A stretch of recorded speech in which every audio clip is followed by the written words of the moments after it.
In the quiet outskirts of Ashford, England, there's a path that's not found on modern maps, a forgotten track swallowed by trees and time. Locals call it Hollow Mile, a name passed down in hushed tones, with glances over shoulders and old warnings left unspoken. At the end of Hollow Mile sits a small, crumbling stone bridge.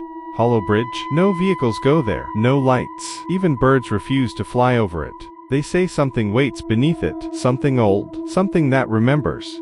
Max Turner, 21 years old, sharp-witted, overconfident, and always chasing thrills, had just returned to Ashford after university. With him was his childhood friend Jacob Miller, quieter, cautious, and deeply superstitious, the kind who never walked under ladders or kept mirrors near his bed.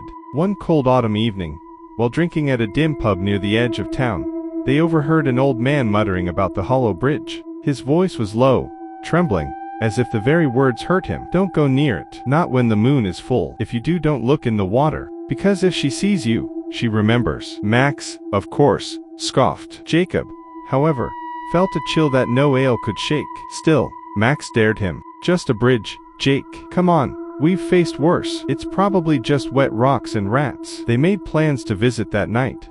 The path to Hollow Bridge was overgrown, the trees leaning inward like they were trying to hide the road itself. No street lamps, no signposts, just soil, roots, and darkness. By 3 a.m., they arrived. The bridge was smaller than expected, maybe 20 feet across, moss-covered, cracked, ancient. The air smelled stagnant, like damp stone and old decay. And the silence. It was the kind that pressed into your ears and made you hear things that weren't there. Jacob stopped. We shouldn't be here. Max laughed, lighting a cigarette. It's just a bridge, mate. You afraid of rocks now? He stepped to the center and leaned over the edge, peering into the pitch-black water. Jacob stayed back until Max said, "Come look." It's like it's looking back.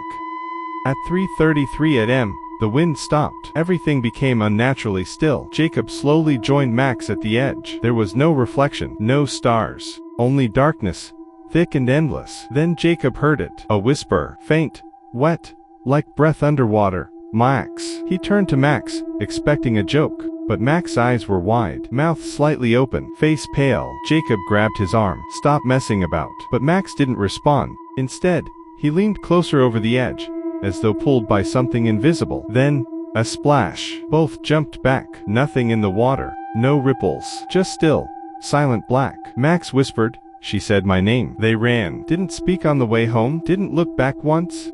Over the next 2 days, Max changed. He barely spoke, kept his curtains shut, wouldn't eat. He looked pale, as though something had drained the warmth from him. Jacob visited and found Max just standing in his room, staring at the wall. "She's in my head now," Max said. "Even in daylight. I close my eyes and see her face. She has no eyes, just a mouth, always smiling." Jacob begged him to get help, but Max just said, "You don't get it. I saw her, and now she sees you too." The next morning, Max was gone. His door was locked, his bed untouched, the window slightly open, and on the mirror, drawn in something wet, not paint, were the words, "He looked. Now she's looking." Jacob was questioned, released, but he knew. A week passed. Jacob began hearing whispers in his flat, especially near mirrors or standing water. Late at night, he'd wake to find the tap running. One night, he received a voice note from an unknown number. It was Max's voice. "Jacob, she's not under the bridge anymore." That was the final straw. Jacob returned to Hollow Bridge alone. He arrived at 3:31 a.m. As he stepped onto the bridge, the world felt hollow, as though reality had peeled away. He leaned over the edge. There was no water, only a tunnel, dripping, breathing, alive. And deep in that tunnel, he saw her. A woman, no, a creature, half submerged, head tilted, face white and bloated. Her smile stretched unnaturally wide, revealing far too many teeth. Jacob knew she saw him. She moved, without sound, straight up the tunnel, crawling impossibly fast. Then, darkness. Jacob was never found. But every few months, someone dares to find Hollow Mile. Some come back, most don't. And every time, something is left behind. A blood-smeared phone with a recording that ends in silence. A reflection in water that doesn't match the person above it. Or a message scratched into stone, wood, or glass. Don't say her name. She already knows yours. So if you ever hear of a place near Ashford, hidden from maps, and someone dares you to visit a bridge no one speaks of anymore, don't go. Because once you see her, she never stops watching.